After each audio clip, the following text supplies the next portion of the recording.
પાસે 30,000 મોબાઈલ, મને તો ક્યારેક ક્યારેક એમ થાય મારે બધું જીવે એવું આવ્યું ને કઈ તોય શેઠો જ નથી. એક માગણ આવે તો ડેલી વાટી કરે, આગળ જા આગળ આગળ આગળ, તારા જેવા છે ઠેઠ સુધી જ્યાં જાય. અરે બાપુ જીવન મળ્યું છે, મોજ કરી લ્યો, હળવા ફૂલ થઈ જાવ, કાંઈ છે જ નહીં. માણસ જન્મે ને 2-2.5 કિલો નો હોય, 60-80 100 વર્ષ જીવે અને મરી જાય. શમશાનમાં લઈને હળગાવી નાખો, રેખ્યા ભેળી કરીને ચોખ્ખો, એટલે 2-2.5 કિલો થાય, વચ્ચે ઠેકડા મારવાનું છે બધું, કાંઈ નથી. બાકી તો આ કીડી થી માંડીને હાથી સુધી મારો નાશ બધાને ભૂખ્યા ઉઠાડે, કોઈને ભૂખ્યો હુરાવતો નથી રામ. પણ તમને મને ભરોસો જ નથી કે આપણો જન્મ થયા પહેલા બધું માએ તૈયારી કરી રાખી હોય ને, માં બધી તૈયારી કરી રાખે. આપણે આવ્યા પહેલા ખોડિયા ને કોયા ને ગોદડા ના તેલ બધી માને ખબર હોય, ભગવાન મને દીકરો દીકરી કઈક આપશે, માએ બધી તૈયારી કરી રાખી. અને જેથી જવાનું હોય તેથી બધું તૈયાર જ હોય. લાકડા તૈયાર હોય, ઉપાડનારા હોય, ગોઠવનારા હોય, દિવાળી મૂકનારા હોય, ઘોંકા મારનારા હોય. પેલી છેલ્લી બે તૈયારી છે તો વટલી નહીં કરી રાખી હોય.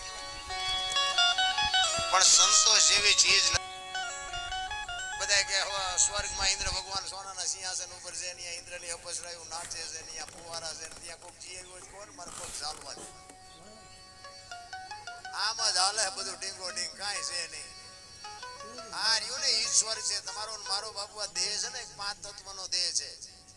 હમણાં ભાઈએ અમારે ચતુરભાઈ ગાયું ને, આત્માને ઓળખ્યા વિના લખ 84 નહીં મટે. બાપુ તમારે તમે કોણ છો એની તમને ઓળખાણ હોવી જોઈએ. હું કોણ છું આ દરબારની પટલની ભરવાડની એની વાત નથી હો, આમાં આખું જવાની જરૂર છે.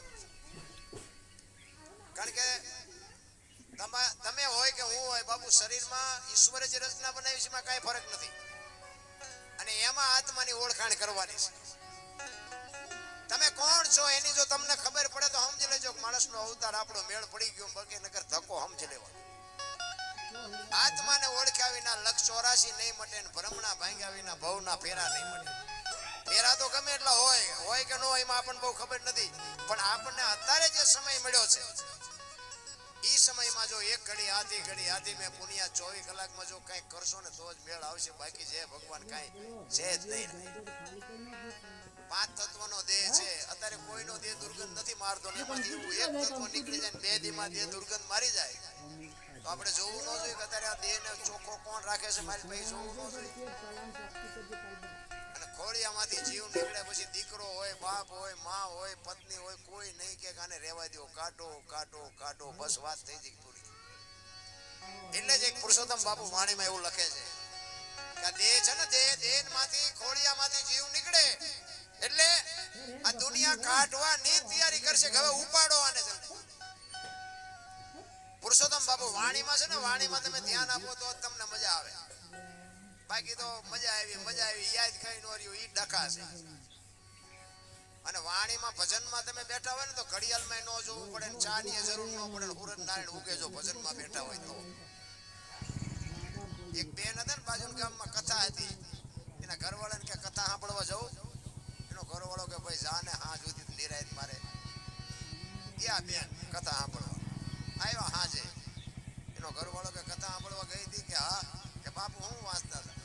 એ કે માણા પણ કે બાપુ હું વાંચતા હતી તો કે કેટલા બધા માંડવા ને કેટલું બધું રાંધેલું કે પણ બાપુ હું વાંચતા હતી તો કે કેવડા સગવડ ને કેવડી દુકાનો તમે જુઓ તો કીડીઓ ઘોડે માણા. પણ કે બાપુ હું વાંચતા હતા એ તો કે એટલા બધા માણસ થોડું સંભળાય. નકરી બહાર જ રખડી, અંદર માલપા બેઠા જ નથી તો શું માલપા તમને મને સમજાવવાનું. એટલે એ ખોળિયામાંથી જીવ નીકળે છે અને જીવ જાય છે. કાયા એમ કે છે કે હવે તું જાઈશ તો દુનિયા મને દિવાળી મૂકી દે, તું રોકાઈ જા. તો જીવ કે છે હવે મારો સમય થઈ ગયો, હવે રોકાવાય નહીં. જો બાપુ વાણીની રચના છે ને, મહાપુરુષોએ તમને મને બાપુ એક જીવનનો રસ્તો બતાવ્યો છે વાણી રૂપે. પણ આનું મંથન કરો તો તમને મગજમાં બેહે, બાકી મગજમાં ન બેહે. એટલે પુરુષોત્તમ વાણીમાં એવું લખે છે એ જી સિદ્ધને કરો છો એ વિલાપ કાયા રાણી, સિદ્ધને કરો છો એ વિલાપ રે.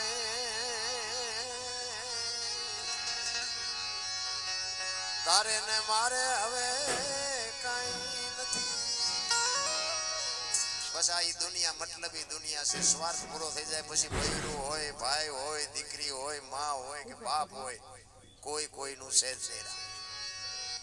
તારે ને મારે હવે કાંઈ નથી. કાયા રાણી રહે જીવ રાજા કે છે.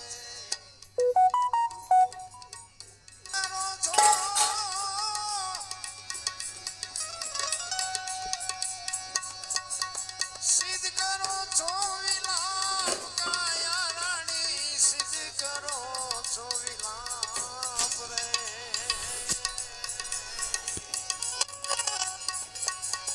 તારે ને મારે હવે કાંઈ નથી. તારે ને મારે હવે કાંઈ નથી. કાયા રાણી રે જીવ રાજા કે છે.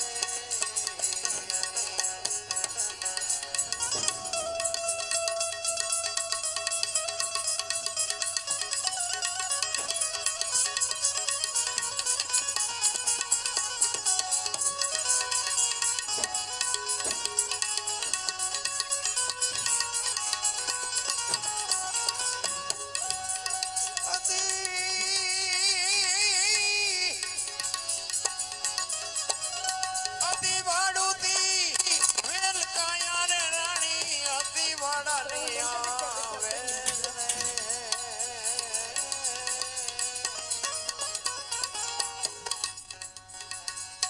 અતિ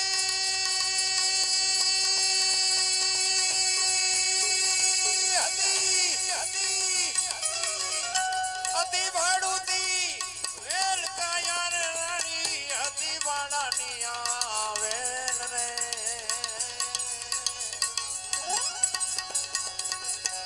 લેણ દેણ ના સંબંધ છે આ બધા, લેણ દેણ ના સંબંધ છે. કાયા